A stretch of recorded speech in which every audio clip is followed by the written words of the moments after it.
Yo creo que sí hay elementos contundentes, claves, para que el Ministerio Público pueda ganar esta pelea, ¿no?, por la prisión preventiva. Ahora vamos a hablar de política, por supuesto, estamos para esto con la abogada penalista Romy Chan. Bienvenida, señora Chan, a Exitosa. ¿Cómo estás, Karina? Muchas gracias por la invitación. Muchísimas gracias a usted por respondernos. Vamos a hablar primero sobre los amigos del presidente de la República. Aquí en La República, el diario La República, hay una investigación de la unidad de investigación precisamente que se llama Los amigos del presidente de la República, la repartija de Palacio de Gobierno. Y es algo que ya más o menos se venía sabiendo, diciendo, pero ellos le han dado forma, han hecho una investigación mucho más amplia y han llegado al monto real, ¿no? Los amigos estos llamados los chiclayanos, ¿no?, que a partir de un decreto de urgencia firmado por el presidente de la República hacen una repartija, según la República, y que en realidad ganaron, se repartieron obras públicas por 72.000 millones de soles, ¿no? 72 mil millones de soles. Entonces, yo quisiera saber si esto, ¿qué configura, no? Porque hablan de una reunión clandestina, una reunión donde le tuvieron que dar cuentas en un departamento que no era, pues, ninguna entidad pública. Funcionarios de alto nivel le tuvieron que dar cuentas a los amigos chiclayanos del presidente de la República. Después resulta que los chiclayanos eran el alcalde de Anguía, Abel Cabrera y Segundo Sánchez, ¿no? Estos empresarios. Entonces uno es ¿cómo se llama? El dueño de la casa de Zarratea. Entonces, y el otro es un empresario. La viceministra de Vivienda ya salió a decir, ha dado una entrevista y dijo que Heiner Alvarado en algún momento le dijo, ella es una de las personas, de las funcionarias que tuvo que ir hasta esta casa y a darle cuenta a estos chiclayanos, y dijo que Heiner Alvarado le dijo, yo no decido nada en el ministerio, nada, y que le pidió favorecer a una constructora que aportó en la campaña del presidente Pedro Castillo. ¿Qué delitos se configuran en este caso? Lamentablemente hay muchísimos delitos que podrían estar aquí detrás, ¿no? El principal, yo diría, y la madre de esto, es que realmente hablamos de una organización que fue creada para sistemáticamente cometer delitos de colusión y de corrupción de funcionarios, claro está, ¿no? Y el solo hecho aquí de pertenecer a una organización criminal ya configura el delito de organización criminal y tiene una pena que va hasta los 15 años de cárcel, sea incluso que se hayan o no llegado a realizar esos delitos. Pero a esa pena, a esa sanción, tendría que sumarse también la pena por los otros delitos que ya como organización criminal estructurada han venido realizando. Y ahí el primero sería el delito de colusión. El delito de colusión se sanciona con una pena que también va hasta los 15 años de cárcel y que sanciona a todos los funcionarios públicos y también a todos los empresarios o particulares que se coluden justamente para ganar una obra pública, una licitación, a cambio, por supuesto, de perjudicar al Estado con un beneficio para la empresa indebido, ¿no? También ahí hablamos 15 años más. Y a eso se sumaría también actos de corrupción y de abuso de autoridad, porque vemos pues que se han creado normas, se ha ordenado a funcionarios públicos a acudir a lugares a los que no tenían por qué acudir. O sea, se ha hecho pues aquí un tratamiento de la función pública súper falto de transparencia, ¿no? Y además contrario a todos los principios que deben inspirar la correcta gestión pública. Muy bien, entonces aquí lo que dice en esta investigación es que al principio los chiclayanos pidieron 198 millones de soles para 37 horas y que lograron 72 millones de soles para 1, 2, 3, 4, 5, 6, 7, 8, 9, 10, como 15 obras que se repartieron en Cajamarca y Amazonas principalmente. Claro, ahí con claridad colusión, ¿no? Se ponen de acuerdo para repartirse las obras, pero ojo, un grupo de personas en el marco de una organización criminal. Si aquí vemos que el resultado es que ha habido una repartija, pero cada quien tiene que revisar para qué, por qué se necesitaba, no se necesitaba. El ministro de Economía simplemente cierra los ojos y firma, no hay un gabinete de asesores que le dice, sí, aquí sí se necesita, o es que sí se necesita, pero que en el camino se beneficia a las personas con la sobrevaloración y eso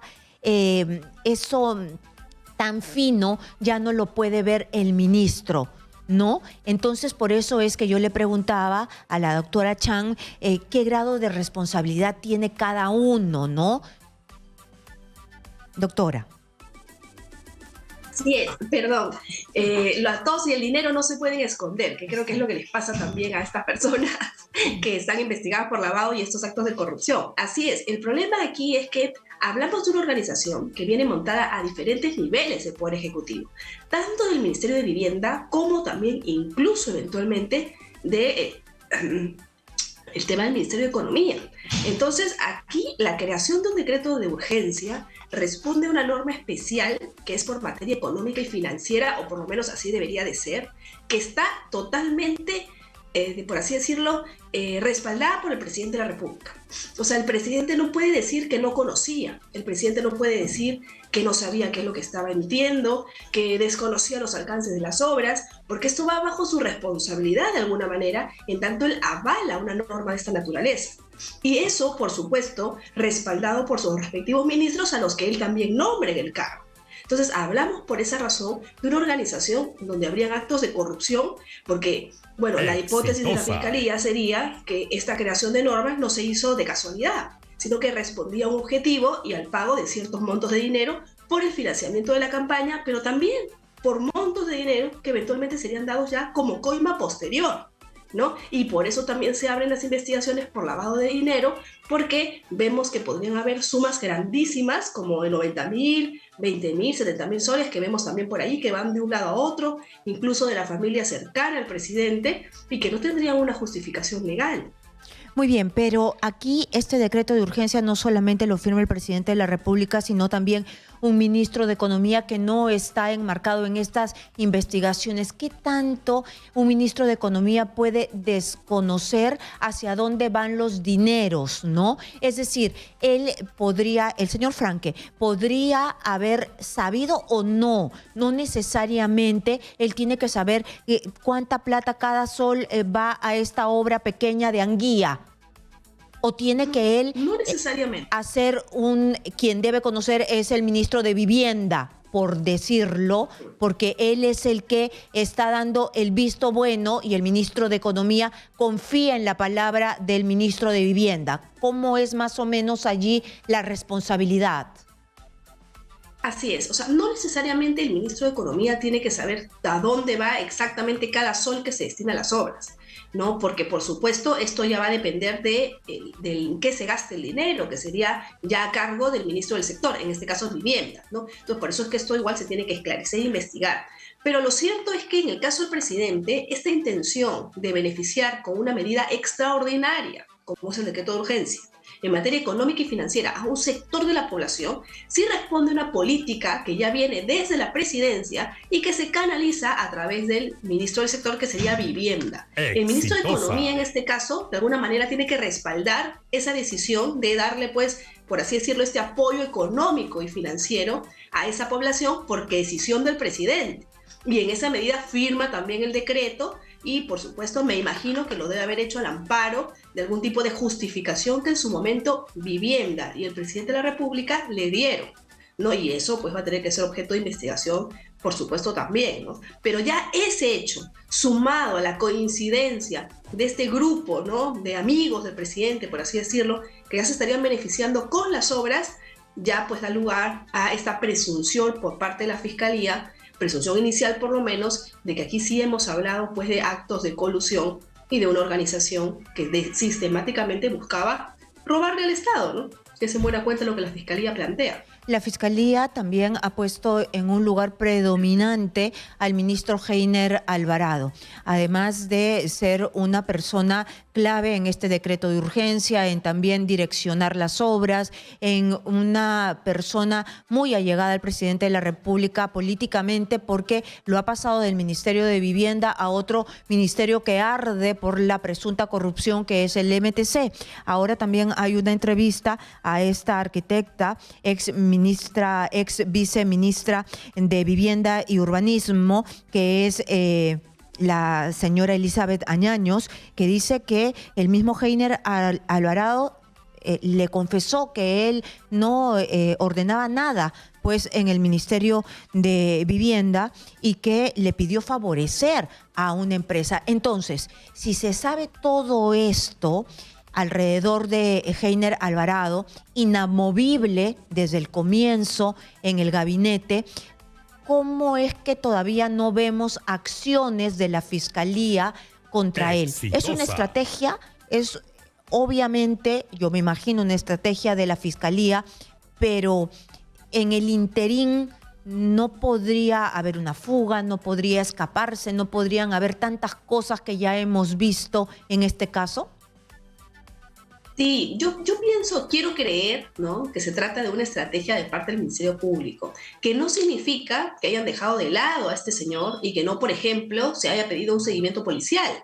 No, probablemente él ya cuente con un seguimiento policial esperando pues a las acciones que el Ministerio Público va a adoptar. Lo cierto es que para poder hacer un pedido de detención preliminar, prisión preventiva, lo que la Fiscalía plantee, la Fiscalía sí tiene que tener un caso sólido desde el punto de vista de elementos probatorios que permita que realmente pueda ganar el caso ante el Poder Judicial. Y acá hay que recordar algo muy importante. La Fiscalía no es la que finalmente decide quién se va a la cárcel o no. O sea, no es la Fiscalía la que va y detiene porque se le ocurrió. La Fiscalía tiene que hacer el pedido al Poder Judicial y es esta entidad la que finalmente lo aprueba. Puede que le funcione, puede que no. No olvidemos que en el caso de Jennifer Paredes, en la primera instancia no procedió el pedido de la Fiscalía por detención preliminar. Tuvieron que apelar y recién la segunda instancia lo concedió. Entonces yo creo que va por el lado ahí, Karina, de ir más a lo seguro, porque si no funciona la medida, definitivamente pues se cae el caso para el Ministerio Público, ¿no? Y ya que usted me está hablando de que no es la Fiscalía quien detiene, no es la Fiscalía quien ordena estas detenciones, allanamientos, sino que pasa por un juez, entonces hablemos sobre lo que está pidiendo el abogado del presidente de la República en torno al coronel Colchado. Él está pidiendo que se le destituya, se le abra un proceso administrativo y la destitución y la separación de la institución. ¿Por qué? Por el allanamiento a Palacio de Gobierno, porque se le estaba buscando a una requerida por la justicia y tenía una orden judicial. ¿Esto tiene asidero legal? ¿Se puede algún juzgado o alguna instancia de la policía podría darle curso a este documento si es estrictamente legalista? Ahí, Karina, el problema es que si bien esta persona, el señor Colchado, actuó al amparo de una orden judicial, lo cual de alguna manera legitima plenamente sus actuaciones, porque él no fue arbitrariamente, él fue porque el juez le dio la orden de que lo haga, y su trabajo es cumplir con las órdenes judiciales, y es el juez el que ordena la detención. Sin embargo, hay que estar muy atentos, porque lamentablemente la decisión de si se le sanciona o no en sede administrativa, que es lo que está pidiendo el abogado del presidente, depende del ministerio, no depende del Poder Judicial. Ejecutivo. ¿No? Y claro, el Ejecutivo.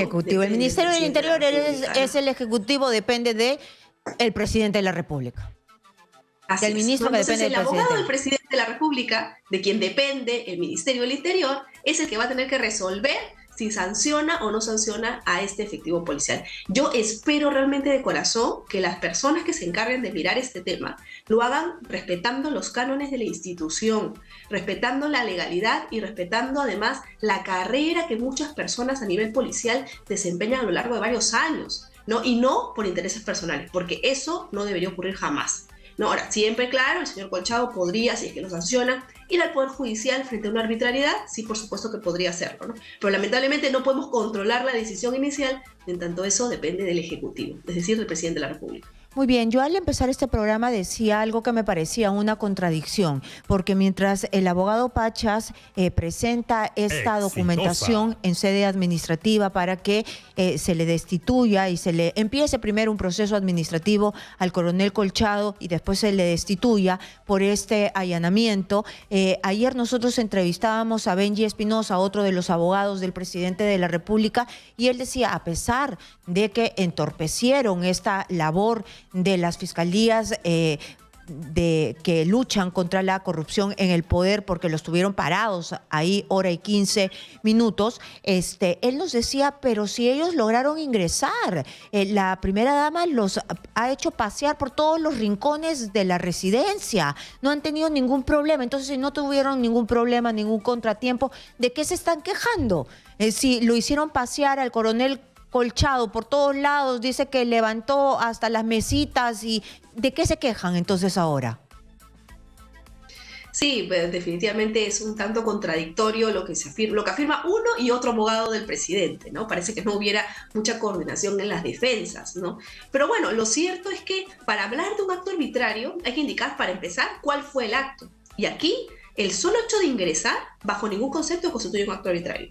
Si es que el señor Colchado se ha excedido en sus funciones, claro, eso lo podríamos revisar, pero que habría que ver cuál es ese exceso, si es que aquí se argumenta que finalmente sí pasó, se le mostró todo y, bueno, como todos sabemos, no se llegó a acceder a ambientes que ellos consideraron no estaban dentro de la orden judicial, porque finalmente no lo autorizaron. Y la verdad que ese hecho, ¿no?, sumado a la desaparición de las cámaras y sumado a este ambiente de poco transparencia que se ha dado en torno a la detención de la señorita Paredes, yo creo que con mayor razón debilita cualquier tipo de sanción que se quiera dar a este efectivo policial. Hoy día se supone que Jennifer Paredes, se sabrá si Jennifer Paredes va o no va a prisión. Según lo que usted ha escuchado, por 36 meses esta prisión preventiva, ¿no? ¿Usted cree que hay suficiente sustento por lo expuesto por la Fiscalía para que ella vaya a prisión? Porque según Benji Espinosa, ella ha hecho todo lo posible, ha colaborado con la justicia, ella se ha entregado. Según él, nos explicaba, según su tesis, ¿no?, que ella no se ha escapado. Yo le decía, pero hay un seguimiento de inteligencia que la muestra que está en Palacio de Gobierno y que se esfumó de Palacio de Gobierno, pero él nos dice, Benji Espinosa, que de buena fe al día siguiente ella se presentó y que eso es suficiente para saber que ella nunca se fugó y que no se va a fugar. Entonces, ese es del lado de Benji Espinosa. Y que estas fiscalías que luchan contra el poder se deberían llamar de verdad fiscalías que se han ensañado contra el presidente de la República y contra su entorno. Entonces, ¿usted cree que las fiscalías tienen suficientes sustentos para darle esta prisión preventiva, o en realidad no? Han armado un show mediático y el presidente y Jennifer Paredes son la víctima. No, a ver, yo creo que acá hay dos niveles de análisis, ¿no? El primero, y que además, ojo, son niveles que establece la norma procesal, que dice cuando se va a dictaminar la prisión preventiva hay que mirar esto. ¿Qué es lo que dice que hay que mirar? Lo primero es si hay elementos fundados que acrediten el delito. Y fíjate, aquí ya vamos avanzando en un punto para la Fiscalía, porque la defensa de la señorita Paredes no cuestiona eso. Bueno, se han encontrado hasta sellos, se han encontrado un montón de elementos que sí la vinculan. Entonces, punto para la Fiscalía, porque ese elemento ya ni siquiera entra a debate. Ellos aceptan de alguna manera que sí se dio. Vamos entonces a lo segundo. ¿Qué es lo segundo? Si hay dos cosas: riesgo de que se vaya a fugar o, no olvidemos, muy importante, riesgo de que va a obstaculizar la investigación. Son dos elementos, uno u otro. Cualquiera de los dos, si se da, procede la prisión preventiva. Riesgo de fuga, como tú muy bien señalas, no es que ella desde el primer momento haya contribuido al acceso al palacio. O sea, ha habido todo un tema ahí previo que nos hace pensar que algún tipo de riesgo podría haber.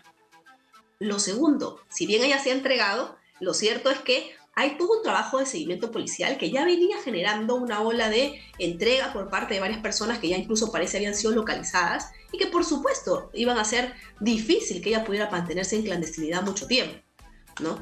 Y el otro elemento, el tema de la obstaculización, que yo creo que ahí iría la fuerza de la fiscalía. No estamos hablando aquí de cualquier ciudadano común y corriente.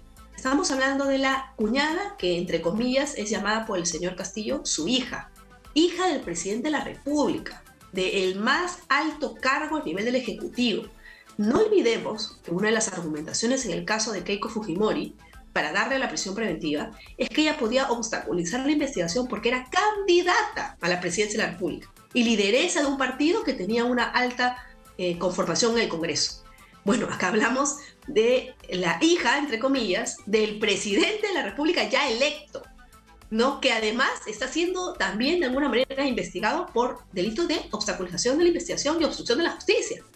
Entonces, yo creo que sí hay elementos contundentes, claves, para que el Ministerio Público pueda ganar esta pelea, ¿no?, por la prisión preventiva. Y bueno, todo va a quedar en manos del juez. Vamos a ver qué decide el juez.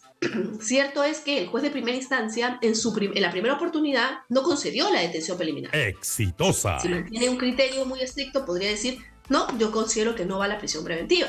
Y bueno, eso obviamente sería apelado por la Fiscalía y tal vez la Sala, que ya revocó en su oportunidad la resolución que no concedió la detención, esta vez también haga lo mismo. Entonces, el único riesgo aquí es que si no se le da la prisión preventiva y ella se va en libertad y se fuga, lamentablemente el proceso va a quedar detenido, ¿no? Esperemos que eso no ocurra. El día de ayer se pospuso la audiencia sobre la primera dama, ¿no? Entonces, el presidente de la República le dijo al país que se iba a entregar el pasaporte de la primera dama y hasta ahorita nada. El abogado, que es el mismo del presidente, Benji Espinosa, ahora dice que se va a discutir a ver si se entrega el pasaporte, ¿no? Le preguntábamos ayer, pero lo va a dejar como mentiroso el presidente de la República, pero ya parece que no interesa eso, la palabra del presidente.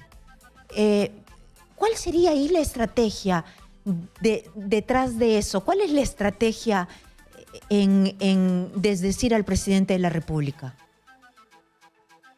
La verdad, yo ahí sí no comprendo porque desde mi experiencia profesional no veo con claridad que exista una estrategia en el caso del presidente de la República, ¿no? En el caso de los pasos de la Fiscalía sí veo un patrón de comportamiento, veo pues ciertas formas de actuación que a ellos les funciona y que conforman una estrategia, lo que llamamos una estrategia legal. En el caso del presidente no la veo tanto, ¿no? Esta cita del libro de Sun Tzu, este tema de la forma de entender el libro, ¿no?, con el arte del engaño, ¿no?, entre comillas, que honestamente no es algo que compartamos, creo yo, todos los abogados, por ejemplo, yo no lo comparto, ¿no? Ya nos hace ver que aquí el problema, me parece, Karina, es justamente que no hay un buen norte, una buena estrategia a seguir. Y es que, ¿sabes qué pasa? A veces es difícil establecer estrategias cuando no hay convicción en el caso. Y no podemos olvidar que también el doctor Benji en su momento dejó, o sea, no ha mantenido la defensa todo el tiempo, ¿no? La dejó y luego la retomó.